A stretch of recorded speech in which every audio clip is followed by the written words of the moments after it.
What is up guys, Simon from PianoPig.com, and today I wanted to talk about some really useful tips and ideas which you can use to help master the piano and make your practice time much more effective.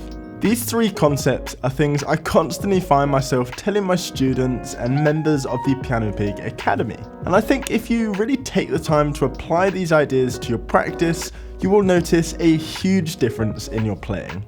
So number one is to practice slowly.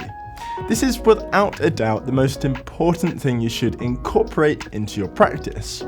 By practicing slowly, you're allowing your brain to actually process what you're playing at a much faster rate. It also allows you to put more thought into what you're playing and gives you the chance to apply new ideas and concepts you may have recently learned. If you just rush through everything and practice too fast all the time, you're not going to internalize what you're practicing.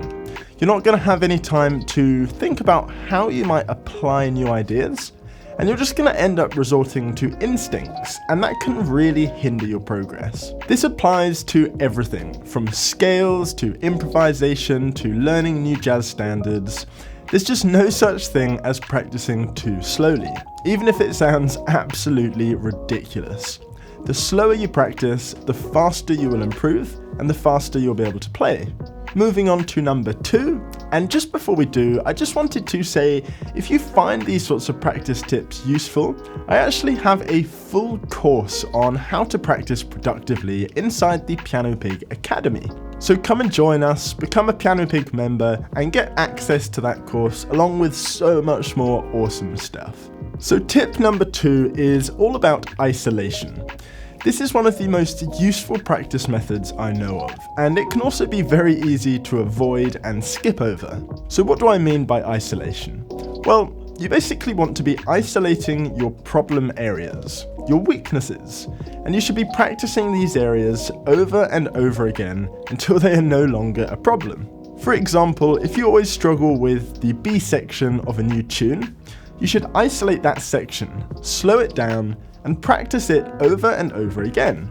It's so easy to just play through the entire tune and just kind of scrape through the bits you're not so comfortable with, essentially just waiting to get back to the parts you are comfortable with. Or if you've learnt a new chord progression but there's a specific chord in there which you're always dreading, isolate that one chord, spend time with it. Practice the related scales and different voicings and inversions of that chord. Isolate and practice it until it becomes the chord you're the most comfortable with.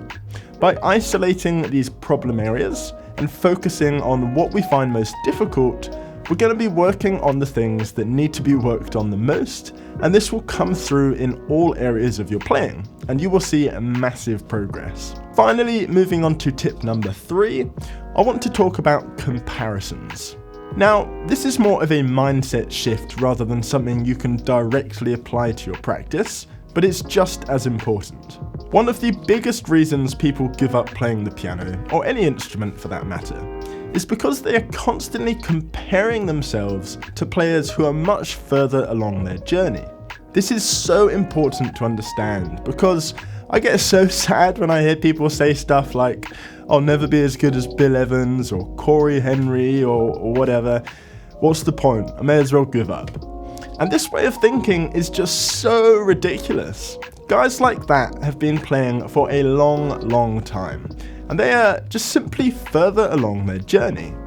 Once upon a time, every single great player didn't even know the notes on the piano, and they learnt everything they now know step by step. Day by day, they practiced and tried to improve just a little bit every single day. So to compare your journey, which may be much nearer the beginning, to those who have been on that path for a very long time, is just not even a very fair comparison. But what we can do is look to those advanced players for inspiration, for motivation, and to show us what is actually possible. But don't let yourself get demotivated and uninspired because they are much better than you. Hopefully you don't play music to be better than everyone else. Hopefully you play it because you enjoy it and it adds value to your life. Remind yourself of this frequently and you'll see just how ridiculous it is to get down because there's someone out there who's been doing it for much longer than you have. So there are my top 3 tips on how to master the piano, how to improve your practice, and how to shift your mindset in order to become the best piano player you can possibly be. These ideas are easy to understand intellectually, but to actually put them into practice and consistently apply them day by day is a whole other thing. But if you can do that, you will make huge progress.